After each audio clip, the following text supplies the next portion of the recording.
Сәлематсың ба Айгүл? Мәссаған, Шынар ханымға Жақсы. кел төрлеп отыр. Жақсы. Аяғым шешек. Жаңа ғана менімен келді таксимен. Бүкіл ауыл шуылдап, жеті күн келді деп, әрең алып келдім бері қарай. Осында күйеуімнің нағашылары тұратын еді ғой, соларға кіріп шығайын деген. Күйеуің өзі қайда, не машиналарың жоқ па не?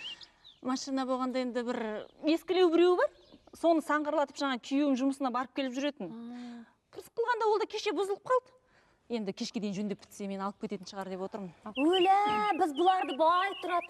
Екі қабат үйі бар. Иномарка машинасы бар деп жүрміз ғой. Ауылда солай ойлаймыз. Қайдағы меруерт. Өзіміз екі қабат болмасақ, сол екі қабат үйдің болатын әзірше түрі жоқ. Сен оны айтасың меруерт. Мынау 10 жыл жатақханада тұрып, сол пәтерді өзім жақында ғана алдым емес па? Қазір енді сол Храпунов мырзаға алғысымды айтып, сол үйде тұрып жатырмыз. Дұрыс, қанша балаң бар, қыз ау? Екеу? Қалай Сығы егіз ба? Жоға, біреу 30-ға жақындап қалды, ал біреуі жақында Құдай қаласа бірге толады. 30 нес? Асырап алғансың ба? Жоға, мен ана күйеуімді айтып отырған жоқпын ба? Ол да бір менің балам сияқты. Асты үстіне түсіп, бұлай мәпелеп отырмаса, кішкентай бала сияқты оларды. Менің да күйеуге шыққым келеді. Қыз ау, күйеуге шықса сені кім ұстап отыр? Шықпайсың ба? Атам да рұқсатын берді, апам да рұқсатын берді. Кімге шығам? Маратты өзім қуып жібердім.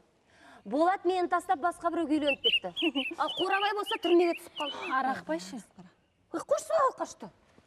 Ана Қошқарбаймен ғой өзім таныстырып едім, өзім менсінбей қойған. Ақша десе ақшасы бар, түр десе түрі бар, үй десе үйі бар, адамгершілігі де бар аздап болса да. Аяқ киімі кір-кір болып жүреді ғой. Өз басымыз қарамайтын адамнан бірдеме шығады деп ойлаймыз. Шынар, осы 77 күнде Долға деген бір жігіт бар еді ғой. Иә, бар. Маған сол қатты ұнайды.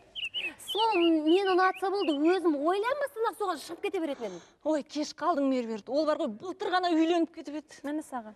Ой, мен болсам алғы кеш жүрем ғой. Ештеңе етпейді меруерт. Мынау ештеңе кеш жақсы дейді ғой. Оның үстіне мынау сынық моншақ жерде қалмайды деген сөз бар, е? Айгүл. Ие? Меруерт десе, Нұрлан бар қойшы. Иә? Сол абақтыдан шығып келіпті. Бағана ғана үйге келіп кетті. Әдемленіп, бұлай толып алған. Басым ұспай. Нұрлан жақсы жігіт қой. Бірақ жұмысы жоқ. Және ана күректей қолымен мені бір персе біттім ғой мен. Ой, сен де айтасың. Жоқ, маған бір өзімнің мінезімді түсінетін жуас жігіт керек. Ай, махаббат, қайда кеттің сен? Өстіп өмір зулап өтеді де кетеді.